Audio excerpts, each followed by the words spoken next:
कैसे हैं आप सब। स्वागत है आपका हमारे यूट्यूब चैनल बेसिक साइंस पर।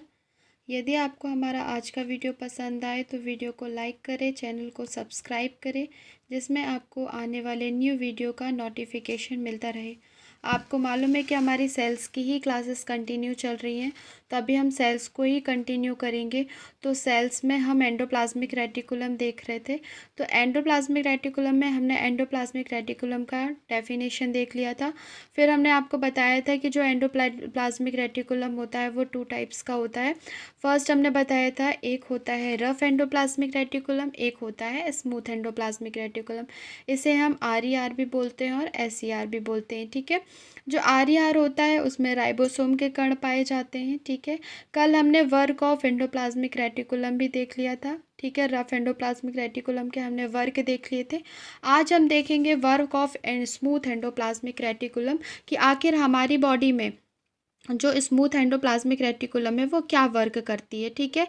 तो यदि हम बात करें कि हमारे सेल्स में जो एंडोप्लाज्मिक रेटिकुलम पाया जाता है उसमें जो स्मूथ एंडोप्लाज्मिक रेटिकुलम होता है, स्मूथ एंडोप्लाज्मिक रेटिकुलम का मतलब जिसमें राइबोसोम के कण नहीं पाए जाते, वो हमारी बॉडी में या वो सेल्स हमारी बॉडी में क्या काम करते हैं। तो फर्स्ट हम देखेंगे कि हमारी बॉडी में जो SER होता है, SER का मतलब smooth endoplasmic reticulum vitamin C का सिंथेसिस करता है, विटामिन सी का निर्माण करता है, ठीक है। तो जो SER का फर्स्ट पॉइंट आप याद रखना कि फर्स्ट जो SER है वो हमारे सेल्स के अंदर या हमारी बॉडी में क्या काम करता है। तो जो स्मूथ एंडोप्लाज्मिक रेटिकुलम है उसका फर्स्ट पॉइंट है कि वह विटामिन सी का सिंथेसिस करता है या विटामिन सी का निर्माण करता है, ठीक है। सेकेंड पॉइंट है जो SER है, HCR हो गया, वो क्या करता है विटामिन ए से रेटिना पिगमेंट का प्रोडक्शन करता है। क्या करता है SER मतलब स्मूथ एंडोप्लाज्मिक रेटिकुलम पर विटामिन ए से किसका रेटिना पिगमेंट का प्रोडक्शन होता है। रेटिना कहाँ पाई जाती है, हमारी आँखों में, ठीक है। उसमें पिगमेंट पाया जाता है, तो उसका पिगमेंट का प्रोडक्शन कौन करता है, विटामिन ए। और विटामिन कौन करता है, विटामिन ए में कौन काम करता है, SER, ठीक है।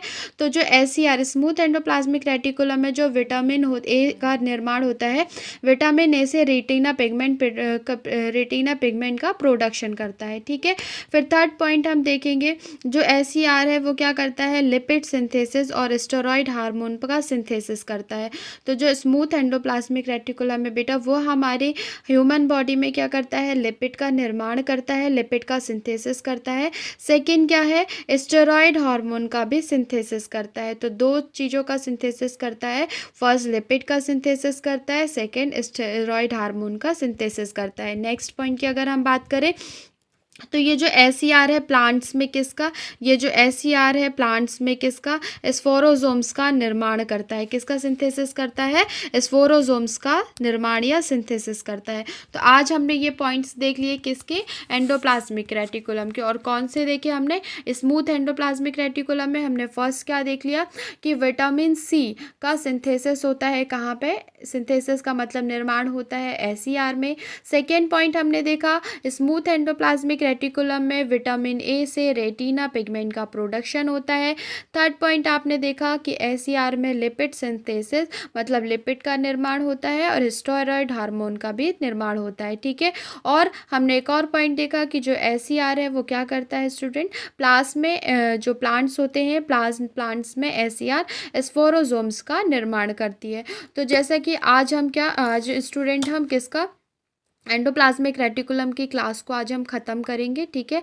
आज से हमारे एंडोप्लाज्मिक रेटिकुलम की क्लास यहीं ख़त्म होती है, मतलब हमने जो एंडोप्लाज्मिक रेटिकुलम है वो टॉपिक कंप्लीट कर लिया है। तो प्लीज़ एंडोप्लाज्मिक पढ़ने के लिए आप इसके पहले के 2 वीडियो ज़रूर देखें। उसमें मैंने आपको एंडोप्लाज्मिक रेटिकुलम का इंट्रोडक्शन बताया है, फिर मैंने रफ एंडोप्लाज्मिक रेटिकुलम के बारे में बताया है, फिर स्मूथ एंडोप्लाज्मिक के बारे में बताया है, ठीक है।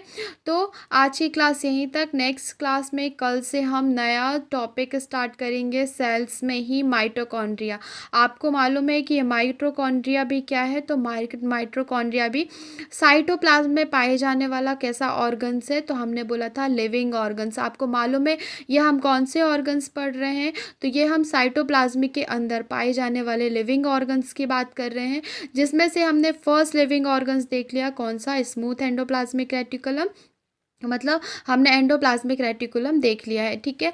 जो एंडोप्लाज्मिक रेटिकुलम में हमने देखा है जो लिवर की सेल्स होती हैं, हमारा जो लिवर है, लिवर की सेल्स में जो एंडोप्लाज्मिक रेटिकुलम होता है स्टूडेंट, वो प्रोटीन और कार्बोहाइड्रेट का सिंथेसिस करता है। क्या करता है? प्रोटीन और कार्बोहाइड्रेट का सिंथेसिस करता है। कहाँ पे? लिवर सेल्स में।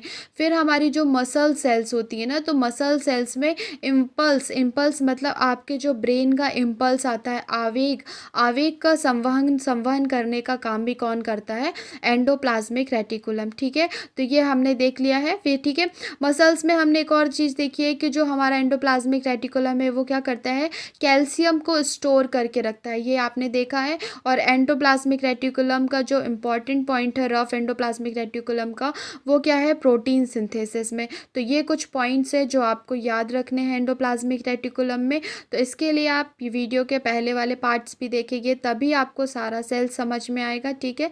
तो नेक्स्ट क्लास में हम माइटोकॉन्ड्रिया देखेंगे। आज की क्लास यहीं तक। Thank you.